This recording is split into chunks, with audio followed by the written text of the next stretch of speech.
tarde agora na Showtime. Alcel Pro Saúde. Alcel.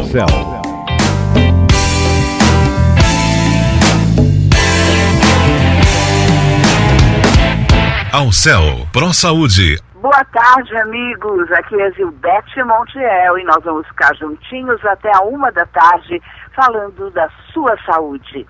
Num patrocínio, num oferecimento de Alcel Pro Saúde, sempre com você. Alcel agora é digital. Alcel Zap. Você pode marcar consultas, acertar pendências e você pode acionar o botão antipânico em qualquer situação de emergência. E isso é maravilhoso. Alcel Pro Saúde, sempre com você. E hoje eu vou conversar com o Dr. Eloy Ruzafa. Ele é médico do grupo de coluna do Hospital das Clínicas da Faculdade de Medicina da USP. Ele tem um site, eu vou dar no final do programa para que vocês possam acessar e vamos conversar com ele. Você pode participar, fazer as suas perguntas através do Messenger. Aqui, Zildete Montiel, aqui no Facebook. Ele tem um lindo programa aqui, Semana Científica de Pilates e Mobilização, curando a coluna, com a participação da doutora Eliane Coutinho, fisioterapeuta, e da doutora Lia Lima, que já esteve conosco no sábado passado, vocês lembram? A endocrinologista que falou muito de low carb. E agora o doutor Eloy Ruzafa, que é neurocirurgião, especialista em coluna, vai contar pra gente, vai responder as suas perguntas sobre dores entre as regiões da costela, da bacia, a sua coluna, que é o seu sustento, o seu corpo fica sustentado pela coluna. Boa tarde, doutor Eloy. Boa tarde a todos os ouvintes aí da rádio. Hoje nós vamos falar um pouco sobre a coluna vertebral, né? Isso. Como todo mundo sabe, a dor na coluna é uma das maiores causadoras de incapacidade aí nas últimas décadas. E quem, afinal de contas, nunca teve um episódio de dor na coluna, né? É verdade, muito sério isso. Eu quero agradecer aqui a sua presença e é uma honra para nós. Doutor Eloy, o que é uma dor aguda e por que a coluna dói? Será que o Papai do Céu errou na hora de nos fazer?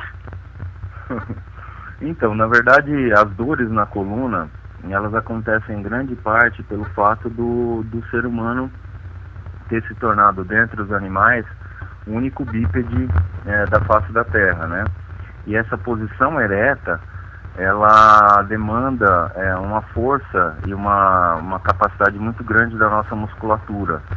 E com as exigências do dia a dia e o sedentarismo cada vez mais frequente, a dor na coluna tem se tornado cada vez mais um problema da sociedade moderna, né? Dor, só para definir, a dor na região lombar, né, que é o objetivo da nossa discussão, é basicamente aquela que acontece entre o final das costelas e a bacia, tá certo? E considerando essa região do corpo, a dor, principalmente próximo à bacia, ela também está associada à dor na região da musculatura glútea, que é uma musculatura infrequentemente trabalhada pela maioria das pessoas, principalmente as pessoas que se tornam sedentárias, né? Então, frequentemente, um indivíduo chega no consultório com uma dor na parte baixa das costas e a gente basicamente tem que identificar qual é o fator causador dessa dor nas costas, né? A gente poderia aí dividir a dor nas costas falando da questão temporal em aguda, que é aquela que ocorre em um período menor que 3 meses, geralmente aquele indivíduo que tem um episódio de travamento e acaba indo muitas vezes ao pronto-socorro, se consultando com o ortopedista e tomando medicações anti-inflamatórios para alívio da dor, e a dor crônica, que é aquele paciente que geralmente apresenta uma dor além de 3 meses. Mas afinal de contas, se você tem um episódio de dor lombar, um médico que está na sua frente, o que ele vai pensar da tua dor? Né? Acho que é extremamente importante a gente deixar isso claro, né? Primeiramente, ele vai considerar a dor lombar, ela tem muita relação com a dor nas pernas, ou a dor na coxa, ou a dor na parte proximal. Geralmente são dores que acontecem concomitantemente. Tanto que duas especialidades da ortopedia / neurocirurgia, que são o cirurgião de coluna e o cirurgião de quadril, eles frequentemente atendem esses pacientes que têm dor na região lombar. Existe a dor lombar pura e simples, que é aquela que só acontece nessa região entre as costelas e a região da bacia. A dor lombar referida, que é aquela dor que acontece na região lombar e vai até a parte de trás da coxa, entretanto ou a parte da frente da coxa, entretanto ela não passa do joelho. Existe uma dor que a gente chama de dor radicular, que é uma dor que ela passa da região do joelho, ou seja, geralmente ela acontece por uma compressão de um nervo na região da coluna, né, ou a compressão da musculatura do bumbum de um nervo que passa embaixo dessa musculatura. Estou recebendo várias perguntas aqui, tem pessoas que estão perguntando aqui muitas coisas a respeito do que nós estamos falando. A Leia, ela pergunta como distinguir se a dor que eu tenho é lombar ou é fibromialgia. Na verdade, a fibromialgia é uma dor generalizada em várias regiões, em diversos pontos da musculatura do corpo, tá certo? Existe uma Sociedade Brasileira de Reumatologia normatizou o diagnóstico da fibromialgia e ela considera 18 pontos onde você faz a palpação da musculatura no corpo e você diagnostica a fibromialgia, tá certo? A dor lombar, na verdade, na região lombar, ela tem alguns desses pontos que são considerados na fibromialgia. Mas a dor lombar é algo geralmente mais localizado. Isso não exclui a possibilidade dela ser acompanhada dessas dores nas outras regiões do corpo. Então, episódios de dor lombar pura e simples, né, fora do quadro de fibromialgia, geralmente eles não são acompanhados de dor em outras regiões do corpo. E na fibromialgia você não tem um fator causal, né? Você não tem uma causa para dor lombar como você de fato tem quando você tem uma dor lombar por outras causas. Eu vou comentar todas as causas, ou a maior parte das causas da dor lombar. A Eliane pergunta, a dor lombar pode piorar no frio? Sim, a dor lombar pode piorar no frio. O frio, ele é acompanhado de aumento do grau de contratura da musculatura, né? Todo mundo sabe que para produzir calor, o organismo, ele aumenta essa contratura, né? Tanto que a reação clara e evidente ao frio é a reação de tremor, né? Que nada mais é do que uma contração espasmódica da musculatura. E muitos pacientes referem também que pacientes com dor neuropática, dor por compressão dos nervos na coluna, eles referem que por ocasião do frio, além da causa de aumento da contratura muscular, essa dor associada à compressão do nervo, ela pode aumentar. Então é extremamente comum você ter esses quadros de piora da dor quando o indivíduo quando piora o clima, tá certo? E nessas ocasiões, os pacientes devem procurar um médico para otimizar o tratamento medicamentoso e eventualmente até otimizar o tratamento físico, o tratamento com fisioterapia, os exercícios e tudo mais. Certo. O Emílio pergunta se há possibilidade de crianças terem essa dor lombar. Há possibilidade, sim, de crianças terem dor lombar. Entretanto, como a gente sabe, principalmente entre os adolescentes, em período escolar, eles estudam em posturas muito viciosas, tá certo? A gente tem que lembrar também que a idade do adolescente é a idade em que pode haver o aparecimento da escoliose, né? A escoliose idiopática do adolescente é a principal causa de escoliose. né? Então os pais têm que ficar atentos a essas alterações e levar os seus filhos no especialista em coluna para de fato fazer um diagnóstico precoce do porquê essa criança tem dor lombar. As mochilas também muito pesadas colaboram para esse tipo de dor, não é, doutor?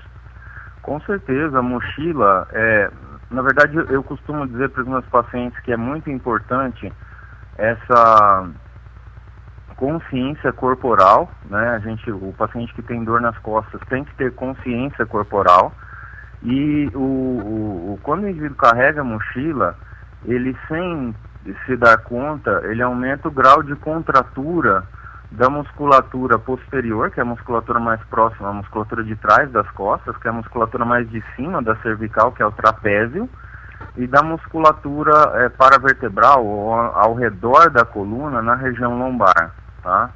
E esse aumento da contratura, dessa contração, que o indivíduo acaba não se dando conta de que aumenta essa contração, ele acaba aumentando a incidência de dores exatamente por uma hipersolicitação da musculatura na região das costas.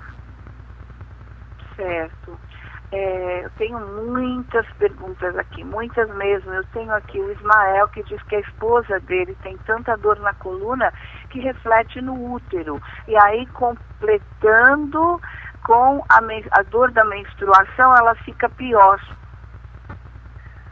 Nesse caso específico, quando você tem uma dor na coluna e uma dor na região anterior, é fundamental que ela consulte 2 especialistas, tá? Um dos especialistas é o ginecologista, tá?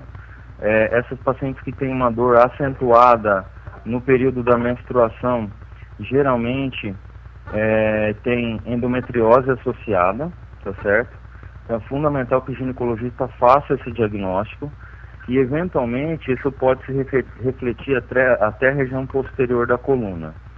Em decorrência de alterações hormonais, uma queda brusca de estrogênio e progesterona no nível, nessa região do período, nessa fase do período menstrual, a mulher ela passa a ter uma labilidade emocional maior e ela aumenta eventualmente o grau de estresse, de contratura dela, as dores da cólica. Isso aí também contribui muito para o aparecimento de dores lombares, né? A dor lombar, obviamente, aproveitando a deixa dessa pergunta do ouvinte, ela está muito associada a episódios também de estresse agudo, onde você pode tomar posturas viciosas de maneira prolongada, aumentar o grau de contração dessa musculatura de maneira involuntária. Então tudo isso aí contribui muito para o aparecimento das dores nas costas. Certo. Eu tenho aqui nessa apresentação que o senhor me mandou, desse trabalho lindo aqui, a dor facetária. O que é uma dor facetária? Então, falando um pouco dos causadores da dor, né? Dentre eles a gente considera essa dor facetária. A coluna nada mais é do que um osso em cima do outro e eles são divididos por um disco, tá certo? Isso na frente da coluna. Na parte de trás da coluna, uma vértebra ela acaba se articulando na outra para permitir o movimento, e uma articulação como a articulação dos dedos, ou como a articulação, obviamente que a articulação do joelho é uma articulação muito grande, mas é aproximadamente como a articulação dos dedos. Isso a gente chama de faceta. Isso é faceta articular. E essa faceta articular, como todos os tecidos do corpo, eles têm uma inervação. Existe um nervo específico que chama-se ramo recorrente medial. Ele é um nervo somente que dá sensibilidade nessa articulação, tá? Ele não tem função motora, quer dizer, ele não faz movimento, não é ele que faz o movimento da articulação. E esse ramo recorrente medial, quando essa faceta, quando essa articulação, ela inflama esse ramo recorrente medial leva a sensação de dor para o sistema nervoso central. Então o indivíduo tem dor associado principalmente à movimentação do tronco para frente ou para trás, né, que é quando ou lateralmente, que é quando essas facetas elas se movimentam, elas alteram a posição, tá certo? Isso é a dor facetária, né? Ela é extremamente frequente, ela chega a ser responsável por cerca de 30% dos pacientes com dor lombar, e geralmente a gente tem indícios do diagnóstico dela, ou seja, a gente sabe que ela está acontecendo quando a gente vê que há uma alteração na ressonância magnética, em que há um aumento de líquido nela, sinais de que pode estar se formando um bico de papagaio, ela pode estar aumentando de tamanho em volta dela, ela pode estar aumentando de tamanho a ressonância. Então isso indica que isso, mais a clínica, que muito provavelmente esse indivíduo tem uma dor facetária, né? E daí que vem a possibilidade da gente fazer uma infiltração nessas articulações, ou eventualmente queimar esse ramo recorrente, esse nervinho que dá a sensibilidade a essa faceta, que é o que a gente chama de risotomia de facetas, tá certo? Sim. A Maria da Graça, ela pergunta por que há desgaste na coluna? Eu tenho muita dor e o médico disse que eu tenho desgaste na coluna e no joelho. Tá, perfeito. Então, só para você entender, é Maria, né? É Maria das Graças. Só para você entender, Maria das Graças, tudo no nosso organismo ele envelhece com o tempo, tá certo? E o que é basicamente o processo de envelhecimento? Envelhecer é perder água, tá certo?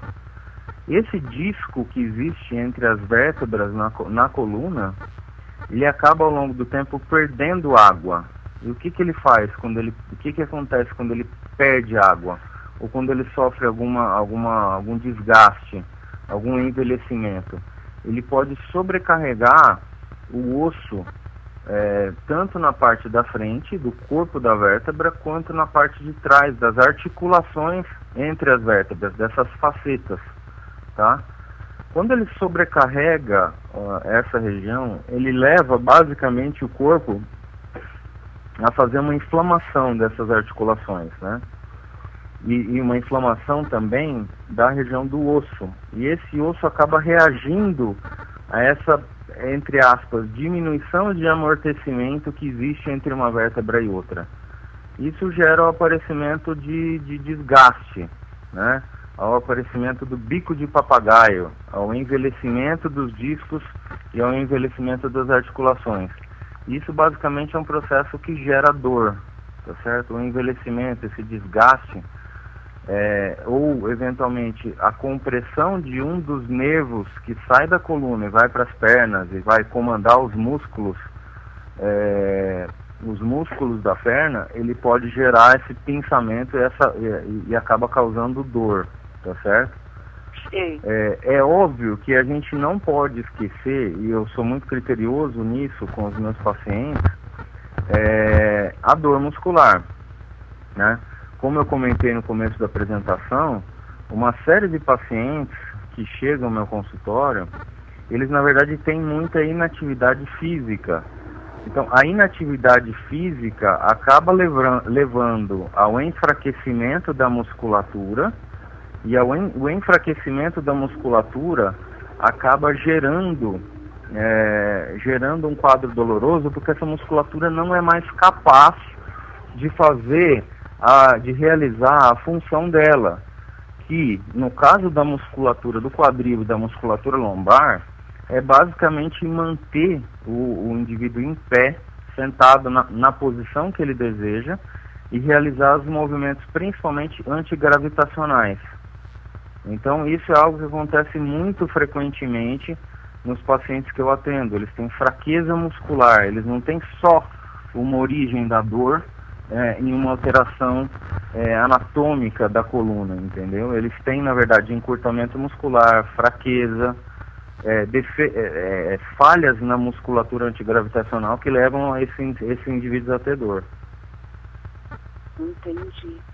E tem como repor essa, seria o quê? Uma cartilagem entre as vértebras?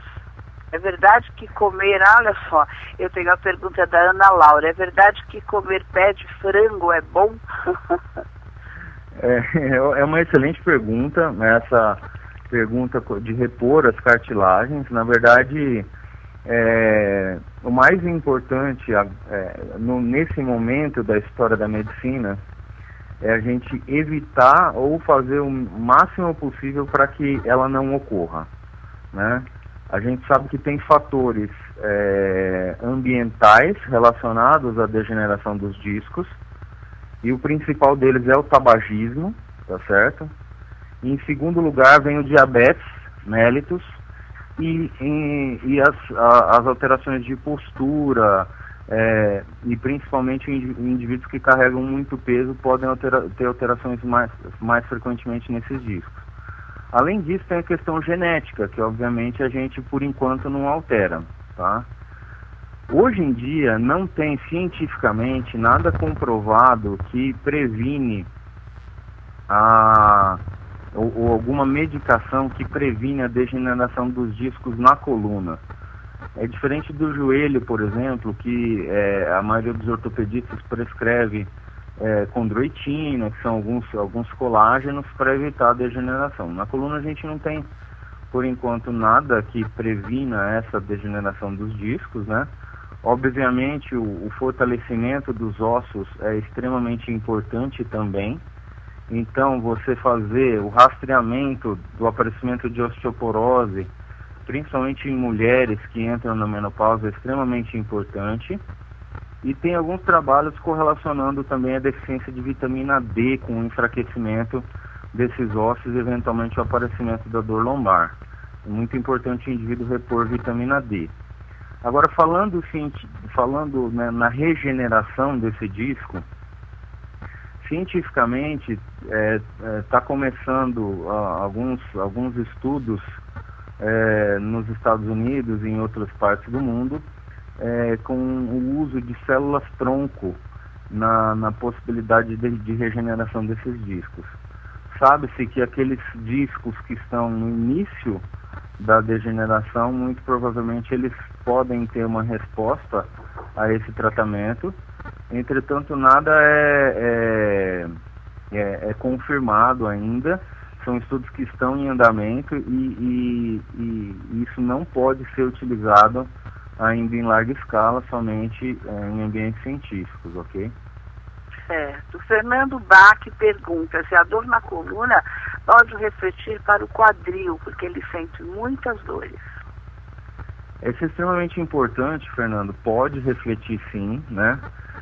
Existe toda uma musculatura que ela se insere tanto na região do sacro, né, que é a última peça óssea da coluna, e ela vai para a região lateral do quadril, tá certo? Essa musculatura é a musculatura de glúteos, né, máximo, médio e mínimo, e músculo piriforme, além de outros músculos, músculo psoas, que é um músculo profundo na região próxima à coluna, tá, e que faz o movimento de flexão da coxa, né, e toda essa musculatura, quando você tem contraturas e quando você tem dores associados nessa região, vão dar tanto dor na coluna quanto dor no quadril. Agora, só um especialista vai saber, te examinando e pedindo os exames adequados para você, diferenciar se essa dor de fato tem origem na coluna ou tem origem no quadril. Mas essas dores, frequentemente, elas se confundem, justamente por isso que eu te falei. Pode ser que um problema na coluna ou uma hérnia de disco, ela acabe causando uma contratura, uma contração acentuada na musculatura do bumbum. E essa contração acentuada vai dar tanto dor na parte de baixo da coluna, quanto dor no teu quadril quando você fizer a movimentação. Como eu citei previamente, a maioria dos pacientes que fazem pouca atividade física também podem ter encurtamentos, né, dessa musculatura. Esse encurtamento da musculatura pode eventualmente até rodar a bacia e pode causar dores associadas a posições viciosas, ok? Certo. é uma região delicada e que tem várias consequências, né? Eu estou vendo aqui as doenças subjacentes. O senhor pode falar um pouquinho sobre isso? Perdão, eu não ouvi. Doenças subjacentes. Eu queria que o senhor falasse sobre elas. As doenças subjacentes, as doenças Isso. que podem acontecer na coluna para gerar dor, né? Isso. Ok. Começando pela artrite, né, que é terrível, e agora no frio tem muita gente aqui reclamando. Não, com certeza. Bom, eu vou citar aqui as doenças que podem acontecer na coluna. Uma doença que a gente já comentou aqui extensamente, essa doença degenerativa do disco, né? Que é a doença de envelhecimento do disco, tá? Degenerativo substitua por envelhecimento, que popularmente é um termo que causa mais tranquilidade nos pacientes do que o termo degenerativo, tá certo? A coluna ainda pode ser cometida por fraturas, né? Ela pode ser local também de acometimento por doenças oncológicas ou tumores, né? Pode acontecer, apesar de mais raro, lesão em vasos, né? Principalmente vasos aorta, ilíaca. Pode também ser local de acometimento por infecções ou eventualmente artrites, né? Artrites, quando eu cito... Desculpe. Pode falar? O câncer na coluna, ele costuma ser ocasionado por quê? É a pergunta da Débora Macedo. A principal causa de câncer na coluna são metástases, são tumores que se originam em outros locais do corpo, tá? E que eles acabam migrando para essa região da coluna. O local de maior acometimento dessas metástases é a coluna torácica. Entretanto, na coluna lombar também pode acontecer, né? E os cânceres, os tumores que mais dão metástases para a coluna são os tumores de pulmão, né? Principalmente o carcinoma não pequenas células, os tumores de mama, né? E os tumores de próstata. É muito frequente em homens, um dos primeiros locais de metástases do tumor de próstata é a coluna, tá certo? Principalmente a coluna lombar. Falando de outros tumores que podem acontecer na coluna, né, e não na medula, são mais raros, mas um deles é o mieloma múltiplo, que é uma doença já de idosos, e outros são um pouco mais raros, mas o cordoma é um tumor que geralmente pode acometer a região sacra, enfim, mas o mais frequente são as metástases. Certo, são muitos os problemas mesmo. E a sobrecarga mecânica? Então, eu comentei bastante sobre essas alterações posturais que o indivíduo tem, né? E quando eu falei sobre o envelhecimento do disco, eu citei que esse envelhecimento do disco, eles podem sobrecarregar o corpo da vértebra acima ou o corpo da vértebra abaixo. Se tem um indivíduo que carrega peso, o indivíduo trabalha principalmente em posturas que a gente considera inadequadas, ou que são mais propensas a causar dor nas costas, a gente pode dizer que esse indivíduo pode estar tendo dor tanto por sobrecarga mecânica, por envelhecimento de um disco, ou pela própria contratura ocasionada pela atividade dele, tá certo? Comentando ainda um pouco sobre as doenças adjacentes, existem algumas artrites que podem causar também a dor na coluna, né? Sim. A artrite principal é a artrite sem causa definida, que é a artrite do envelhecimento, né? E essa artrite do envelhecimento é o que a gente chama de artrose, que é a mesma doença que acomete os dedos, por exemplo, do indivíduo, tá certo? Entretanto, tem outras artrites... De que idade? Desculpa. Costuma dar a partir de qual idade? Não tem uma idade totalmente definida para iniciar, mesmo porque o envelhecimento começa começa desde muito cedo. Na verdade, a gente sempre está envelhecendo a vida toda, né? Mas a idade em que mais os indivíduos são acometidos por hérnia são entre os 30 e 60 anos de idade, né? E esse envelhecimento articular, geralmente depois dos 30 anos, eu já tive paciente de 25, pacientes mais novos com esse envelhecimento articular, mas depois dos 30 anos geralmente é mais frequente. Indivíduos idosos também não deixa de ser frequente. Entretanto, a doença que mais acomete idosos é uma doença que é um grau mais avançado de degeneração dos discos e estreitamento dos nervos, que a gente chama de estenose do canal lombar. Tá certo? Em que momento é necessária a cirurgia? Então, essa é uma pergunta muito ampla, né? Geralmente, por exemplo, eu vou falar primeiramente da hérnia de disco, que é o mais frequente, né? Em geral, a gente faz um tratamento clínico da hérnia de disco em torno de 8 semanas, né? Em que o indivíduo toma medicações, faz fisioterapia, acupuntura, tem que ser um tratamento completo. A fisioterapia tem que ser algo extremamente direcionado. Geralmente eu indico que os meus pacientes façam mobilização neural, que é um tipo de fisioterapia, falando popularmente, para tentar reabsorver a hérnia, para tentar abrir os espaços neurais na coluna, né? A estabilização segmentar com retirada dessas dores musculares que acabam aparecendo associadas à hérnia lombar é fundamental quando a gente vai tratar a hérnia de disco, tá certo? E a analgesia, que na verdade ela também tem um papel importante no tratamento dos pacientes, mas não é o principal recurso de fisioterapia que eu gosto, que os fisioterapeutas... Na degeneração do disco, existe algum material já que possa ser colocado no lugar?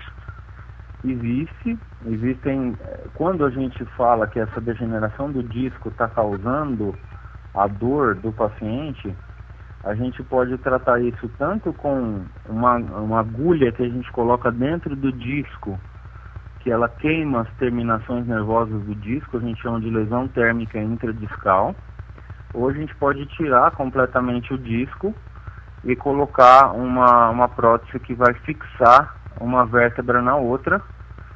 E hoje em dia estão reaparecendo alguns estudos com próteses que mantêm a movimentação daquele nível. Entretanto, ainda foi algo que no passado foi utilizado, mas eram próteses que acabavam eventualmente aumentando a dor lombar do paciente, porque alteravam o grau de movimentação entre as vértebras, tá certo? E hoje em dia essas próteses estão voltando a ser estudadas. Entendi. Ana Laura pergunta se o salto alto é muito prejudicial à coluna. Não, Laura, na verdade o salto alto que as mulheres têm que tomar bastante cuidado é com as contraturas associadas que elas podem acabar desenvolvendo. Eventualmente você pode encurtar uma determinada musculatura, tá? Se você não tiver aquela musculatura preparada para usar o salto alto. Então, assim, se o seu corpo preparada como, doutor? Preparado, eu quero dizer, você faz atividade física, trabalha a musculatura do bumbum, trabalha a musculatura da panturrilha, e você tem uma força adequada nessa musculatura, e você está extremamente acostumada a usar o salto alto no teu dia a dia. Ou você não faz atividade física alguma, você tem uma vida sedentária e você nunca usa salto alto, e aí de repente você resolve usar o salto alto, né? Então, assim, basicamente, diretamente o salto alto na coluna, ele não vai te causar uma degeneração, um malefício, mas você pode desenvolver dores se você acaba fazendo algo que normalmente você não está acostumado a fazer, tá certo? Vamos supor, você não está acostumado aí a uma festa não está acostumado a usar salto alto, de repente você quer ir numa festa e acaba colocando o salto alto. Você pode, por exemplo, nos dias seguintes ficar com dor na musculatura associada ao uso daquele salto, né? Então, não dá para dizer... Nádia, Regina, Ana Paula, Iraildes, Andréia, elas dizem assim, que depois que elas usam o salto alto, na sequência elas ficam com muitas câimbras, principalmente se vão a uma festa, depois da festa é certeza que não vão dormir. Eu estou sintetizando várias perguntas numa só. Então, o que é possível fazer? Isso vem. A minha principal recomendação para elas é que façam atividade física regular, fortaleçam a musculatura das pernas, fortaleçam a musculatura principalmente da panturrilha, façam alongamento, preparem a musculatura para usar o salto alto com uma frequência. Vocês vão ver que se tiverem uma musculatura melhor preparada, a possibilidade delas terem qualquer problema após uma noite toda usando salto alto vai diminuir bastante. Então não dá para dizer que se elas só colocarem uma palmilha ou fazerem qualquer coisa, isso vai diminuir. A musculatura que tem cãibra é a musculatura que foi demandada de maneira excessiva sem estar preparada para tal, entendeu? Certo. Então, basicamente, o meu conselho para elas é que elas intensifiquem a atividade física, intensifiquem o preparo dessa musculatura da panturrilha e musculatura dos quadris e do joelho. Obviamente, as mulheres que usam salto alto, elas têm que ter uma musculatura do joelho bem preparada, né? Uma musculatura a musculatura da panturrilha, a musculatura da perna mesmo, bem preparada para essa atividade, para esse hábito, né, de usar o salto alto. Certo. A Maísa diz assim, o senhor citou que a diabetes e o tabagismo fazem mal. A que medida e o que pode acontecer? Em que medida? A que medidas e o que pode acontecer? Tá, o que acontece? Vamos primeiro ao tabagismo. O tabagismo, ele diminui o índice no organismo de uma substância que chama-se óxido nítrico. E o disco na vértebra, o disco na coluna, ele a irrigação dele, o sangue chega nele de maneira indireta, tá certo? Existe uma irrigação pobre no disco, tá? Nesses indivíduos que fumam, em que diminui o índice, diminui o nível dessa substância chamada óxido nítrico, você acaba diminuindo a irrigação do disco, porque esse óxido nítrico é uma substância dentro dos vasos que ele te permite manter a saúde dos vasos, entre aspas, sendo bem mais popular, não tão científico. Então ele acaba acelerando o grau de degeneração dos discos. Outro efeito do cigarro é que a nicotina, em estudos em laboratório, in vitro, ela tem um efeito de morte das células do disco, dos fibroblastos. E esses fibroblastos, eles são células no disco responsáveis por renovar o disco. Então a nicotina tem um efeito direto e a diminuição do óxido nítrico também tem um efeito direto na degeneração desses discos. Quanto ao diabetes, o diabetes ele aumentando a taxa de açúcar no sangue, ele faz com que algumas proteínas do nosso organismo fiquem ligados a esse açúcar, tá certo? E essas proteínas, elas acabam exercendo uma atividade diferente das que elas estão, entre aspas também, habituadas, tá certo? Então isso acelera a degeneração dos discos, isso é comprovado cientificamente. Tá? Entendi. Então, quando que um tratamento ele é eminentemente cirúrgico? Então, falando-se de dor lombar, como eu citei várias causas, né, é extremamente importante seguir uma sequência com os pacientes, tá? Se você tem uma dor lombar pura e simples, dor só nas costas, primeiro eu trato esse indivíduo com medicações e fisioterapia, tá?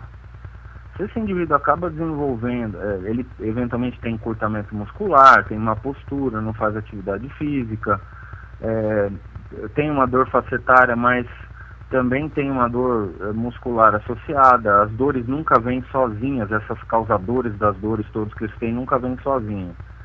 Se esse indivíduo, mesmo depois desse tratamento todo, ainda tem um disco degenerado, tem a articulação degenerada, e mesmo assim, mesmo com todos esses tratamentos, ele mantém uma certa refratariedade ao tratamento, quer dizer, ele não está respondendo ao tratamento clínico, aí a gente considera a cirurgia, tá certo? Então, na sequência, frequentemente a gente usa o tratamento clínico com fisioterapia e medicação e reabilitação física. Depois, podemos fazer se o indivíduo tem dor lombar pura e simples com degeneração das articulações, infiltração, risotomia, independendo da causa, se for, por exemplo, o envelhecimento do disco, podemos tratar com lesão térmica intradiscal. Se a degeneração do disco e a anatomia da coluna não estiver totalmente preservada, né, ou seja, ele tem uma degeneração do disco e diminuiu a lordose lombar, quer dizer, diminuiu a curvatura normal da coluna, ele já está tendo contraturas musculares recidivantes, a gente pode eventualmente tratar com cirurgia. Mas a cirurgia, no caso da dor lombar pura e simples, ela é em último caso. No caso da hérnia de disco, em geral, a gente faz o tratamento clínico por 8 semanas, antes de tentar o tratamento cirúrgico. Entretanto, aqueles pacientes que têm hérnia de disco recidivante, cito, hérnia de disco, entenda-se por, existe um pedaço do disco comprimindo um nervo e dando dor na perna, tá? Se eles têm episódios de hérnia de disco recidivante várias vezes, né, ou se esse indivíduo tem um defeito de função desse nervo que está sendo comprimido, um comprometimento da parte motora, ou quer dizer, da movimentação das pernas, ou um comprometimento muito importante da sensibilidade, aí a gente pode considerar o tratamento cirúrgico. Certo. A Sandra pergunta se sempre a cirurgia tem sucesso. Sempre a cirurgia tem sucesso? Às vezes a pessoa tem medo de operar, né, doutor? Achando que não vai dar certo. Acho que é Sim. isso, pelo que eu percebi. A cirurgia, ela tem sucesso na maioria dos casos, né? Se não houve sucesso, ou pode ser que a cirurgia não tenha sido bem indicada, né? Eu sempre digo isso aos meus pacientes, a melhor cirurgia de coluna é aquela muito bem indicada, né? E só a sensibilidade clínica do médico ao longo do tempo vai dando esses parâmetros de indicação, das melhores indicações para a gente, né? Ou seja, se o paciente tem uma melhora importante da dor no pós-operatório, né, não no pós-operatório imediato, mas eventualmente existe um tempo de recuperação aí de 3 semanas até 3 meses no pós-operatório de coluna, a gente pode dizer que essa cirurgia teve sucesso, tá certo? Se eventualmente o indivíduo está com dor logo no pós-operatório imediato, em nervos inferiores, a gente obviamente tem que considerar as outras causas de dor também, que vêm associadas a essa cirurgia do pós-operatório da hérnia de disco, tanto a manipulação do osso na região lombar, quanto as contraturas associadas que o indivíduo eventualmente ficou durante todo o tempo, né? Então é muito importante também deixar claro que quanto melhor indicado e mais precisamente indicado um tratamento cirúrgico na coluna, maior é a chance desse indivíduo se recuperar bem no pós-operatório.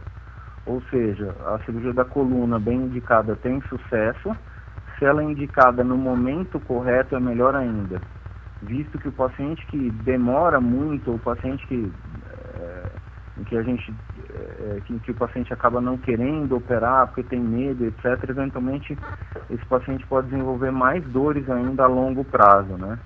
Porque a gente sabe que a dor é uma sensação que ela é interpretada no cérebro, então ela perpetua circuitos neurais. Dor gera dor. Certo. A Helena Akiko Domingues, ela pergunta: o senhor falou que o tumor na coluna dá por metástase, pode ser que dê por metástase de câncer. Nessa situação já é irreversível. Por que opera? Essa é uma pergunta extremamente complexa, né? Na verdade, a gente, primeiramente, quando vai tratar um tumor na coluna, a gente considera qual é o estágio em que a doença oncológica está, em que o tumor está no organismo, tá certo? Tem metástase somente na coluna? Tem metástase em outros locais do corpo? Geralmente o câncer, ele causa ele consome o paciente, né? Ele consome o indivíduo. Certo. Então, em que estado clínico geral o paciente está, tá certo?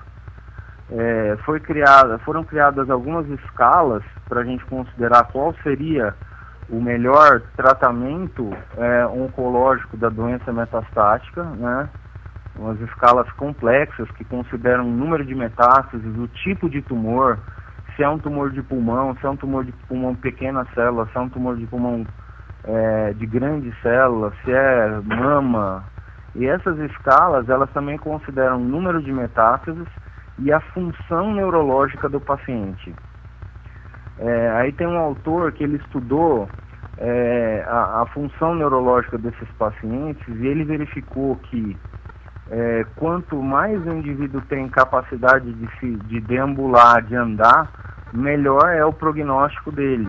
Então, eventualmente, a gente opera para manter o prognóstico neurológico. É um indivíduo que está perdendo a força nas pernas, é um indivíduo que está com dor acentuada e ele precisa ser operado. Ele precisa ser operado para quê? Para liberar uma raiz porque está causando dor nele. Para ele manter o movimento das pernas e ele continuar andando. Entendeu? Então, assim, são critérios clínicos e de qualidade de vida que a gente considera na hora de operar um indivíduo. Certo. Doutor Eloy Ruzafa, quando procurar um neurocirurgião da coluna? Olha, eu costumo dizer para os meus pacientes que, assim, o médico, ele tem uma visão, ele tem que ter uma visão global. O médico especialista em coluna, ele tem que ter uma visão global do que pode estar causando a dor, né? E a partir dessa visão global, ele vai orientar o tratamento de reabilitação, ele vai orientar o tratamento com fisioterapia, ele vai orientar o tratamento medicamentoso, né? Então, assim, se você tem uma dor na coluna, a minha recomendação, eventualmente já passou por um clínico, ou tomou algum analgésico, e esse analgésico não melhorou por completo a sua dor, procure um especialista em coluna. Isso vai lhe ajudar a ter uma noção de qual é a causa da dor, o que está acontecendo. Existe uma assimetria da musculatura, a minha musculatura não está preparada, é um disco que está degenerado, é uma articulação que está degenerada. Então, saber o diagnóstico, saber o que está acontecendo, é algo que tranquiliza extremamente o paciente, entendeu? Eu acho fundamental essa noção do que o que eu tenho para saber que rumo vou tomar, qual é o caminho do meu tratamento. Eu acho que o cirurgião, o especialista em coluna, ele não é alguém que está vendendo um determinado tipo de tratamento. Ele, na verdade, é alguém que está orientando qual é o melhor tratamento para que você recupere a saúde da coluna, para que mantenha as funções normais e eleve uma qualidade de vida sem algo que lhe incomoda de sobremaneira, algo que lhe incomoda muito. Então, o especialista em coluna, ele tem que ter essa visão global do paciente. Inclusive, é extremamente importante que sejam abordados aspectos psicológicos relacionados à dor nesse paciente com dor lombar. Isso com certeza influencia na recuperação. Tá? Então é fundamental isso no especialista. Importante, né? Exatamente. As especialidades são hérnias de disco e dores nas costas, tumores e traumas na coluna, deformidades da coluna vertebral, e aí, a partir daí, tem os procedimentos, não é?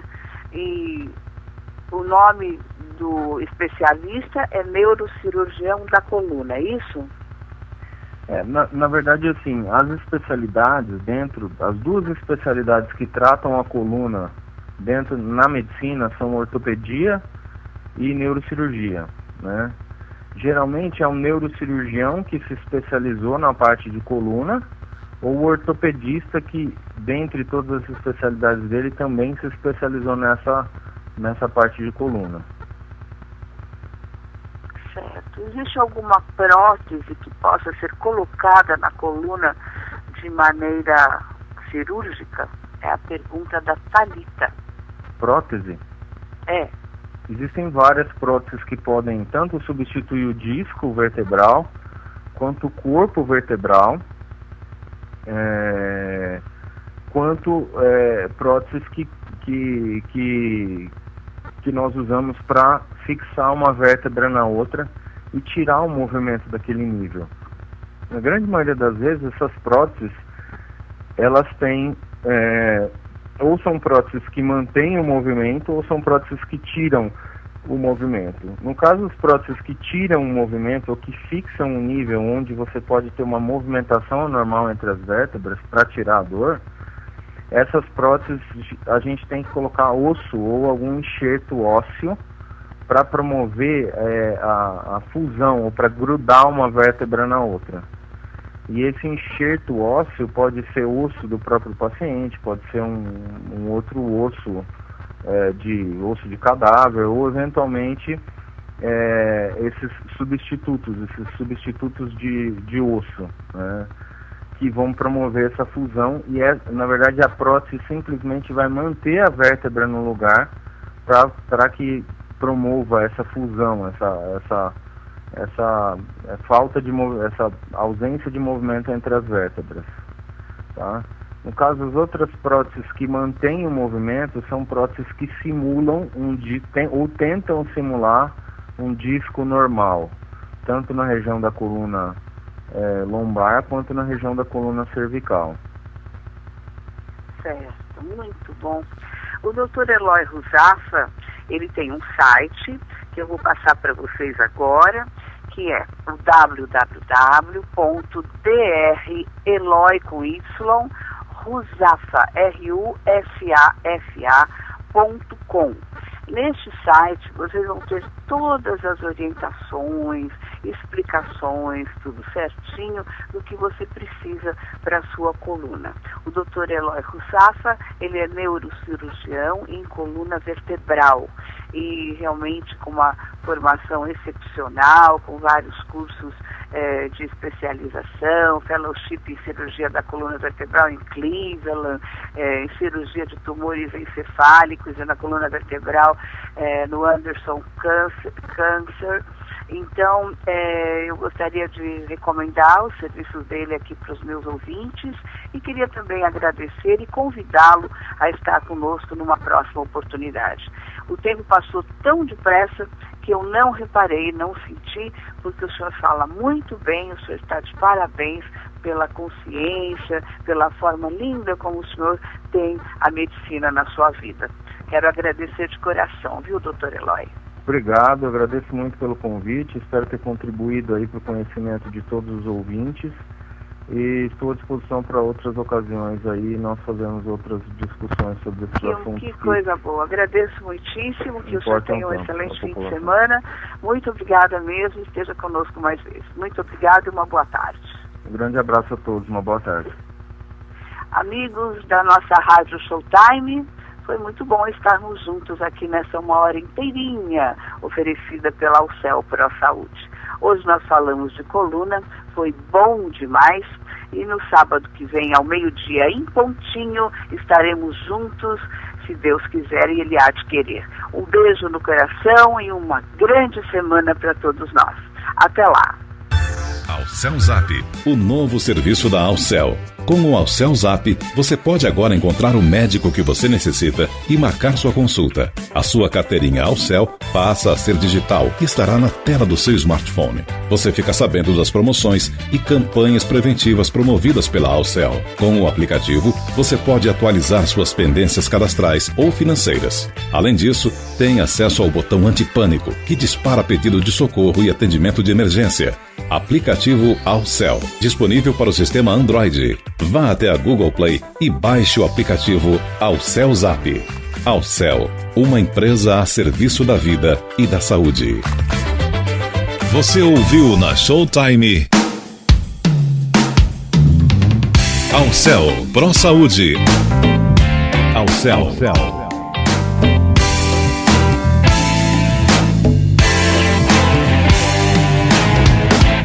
Alcel Pro Saúde.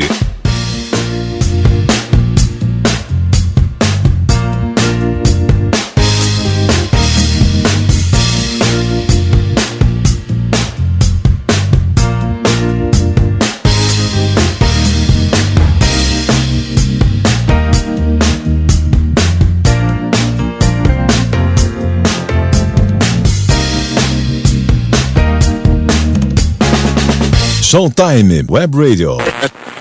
Showtime. Watch the stars come out on Showtime. Liga na Showtime. Showtime!